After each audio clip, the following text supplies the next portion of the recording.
अस्सलामुअलैकुम। क्या हाल चाल, कैसे हैं आप सब। Firstly welcome to the world of concepts, जहां पर आपके सारे कॉन्सेप्ट्स क्लियर किए जाएंगे। आज की वीडियो के अंदर हम पढ़ने चले हैं कि जो मोमेंटम होता है वो क्या होता है। बहुत इजी सा कॉन्सेप्ट है। The quantity of the motion of the body is called momentum. किसी भी बॉडी की जो क्वांटिटी ऑफ द मोशन होती है उसे हम मोमेंटम कहते हैं।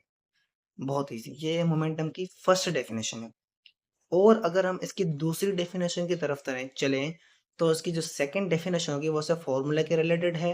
क्या होती है वो होती है the product of the mass and the velocity of a moving body is called momentum. कोई भी मूविंग बॉडी है, उसका मास होगा, उसकी कोई ना कोई वेलोसिटी होगी, उसके प्रोडक्ट को हम मोमेंट कहते हैं। मोमेंटम जो है उसे हम डिनोट जो करते हैं वो करते हैं स्मॉल पी से। सही है, denoted by small P with headed arrow. अब हेडेड एरो क्यों है? क्योंकि ये वेक्टर क्वांटिटी है। इजी। मैथमेटिकली इसे हम कैसे लिख सकते हैं? मैथमेटिकली इसे हम लिखेंगे P is equal to M V. Vector क्या हो रहा है? मल्टीप्लाई हो रहा है यहाँ पर स्केलर के साथ, तो हमें क्या मिलेगा? वेक्टर मिलेगा, क्योंकि उसलिए ये it is a vector quantity, ये वेक्टर क्वांटिटी है। और आगे हम अगर चलें तो इसका जो यूनिट है वो यूनिट क्या हो सकता है? देखें भाई, मास का जो यूनिट होता है वो क्या होता है? किलोग्राम होता है। सही है, यही है ना। वेलोसिटी का क्या होता है? मीटर पर सेकंड होता है। तो अगर हम दोनों यूनिट्स को ऊपर पुट कर दें, क्या नाम है, फॉर्मूले के अंदर, तो हमें क्या यूनिट मिलेगा? किलोग्राम मीटर पर सेकंड। ये क्या है? एसआई यूनिट है। किसका? मोमेंटम का। मोमेंटम का एक और भी एसआई यूनिट होता है, वो हम कैसे डिराइव करेंगे? देखें आप, किलोग्राम मीटर पर सेकंड है। अब हम क्या करेंगे?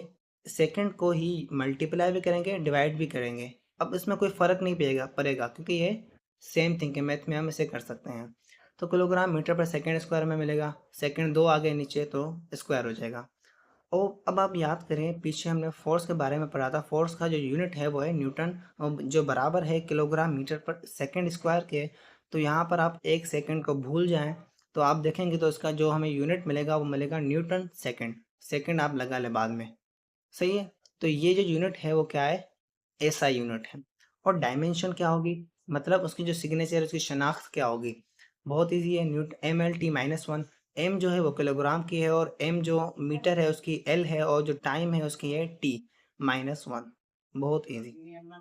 According to Newton second law, हमें क्या बता रहा था वो? Unbalance force causes the acceleration. Formula F is equal to M है। तो अगर हम ए को ओपन कर दें तो क्या मिलेगा हमें? F is equal to M del V upon del T. अब यहाँ पर चेंज है, डेल है, डेल्टा मतलब। तो हम क्या करेंगे? एम वी जो है वो किसके बराबर है? मोमेंटम के बराबर है। तो हम डेल्टा यूज करेंगे क्योंकि वेलोसिटी के साथ चेंज है। तो हमें फोर्स का नया फॉर्मूला मिल जाएगा जो बराबर होगा the rate of change of momentum per unit time is called force. ये फोर्स का दूसरा फॉर्मूला है। अगर हम टाइम को डिवाइड मल्टीप्लाई कर दे फोर्स के साथ, तो हमें एक और फॉर्मूला मिलेगा, वो होगा डेल पी का, जिसे हम कहेंगे इम्पल्स। अब इसे हम इम्पल्स क्यों कह रहे हैं, देखें आगे। इम्पल्स क्या होता है? बहुत इजी है। Basically it is the product of the force acting on the body for a short time. मतलब प्रोडक्ट है फोर्स के मैग्नीट्यूड का जो किसी बॉडी पर एक्ट कर रही है वेरी शॉर्ट टाइम के लिए। सही। एग्जाम्पल की तरफ अगर हम चलें तो एग्जाम्पल क्या होगा इसका? A ball is hitting the racket in a short interval. Unit इसका सेम ही होगा। सही है, डायमेंशन भी सेम ही होगी। अब हम इसके एग्जांपल को समझते हैं। कोई भी बॉल है, क्या कर रही है? हिट कर रही है रैकेट को। तो आप देखेंगे ये अगर शॉर्ट इंटरवल के लिए हिट करेगी रैकेट को तो ये इम्पल्स कहलाएगी।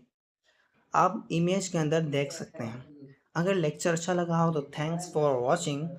आप मेरे चैनल को लाइक करें, सब्सक्राइब करें ऐसे मोर अमेजिंग लेक्चर्स देखने के लिए। गुड बाय, फिर मिलेंगे नेक्स्ट वीडियो।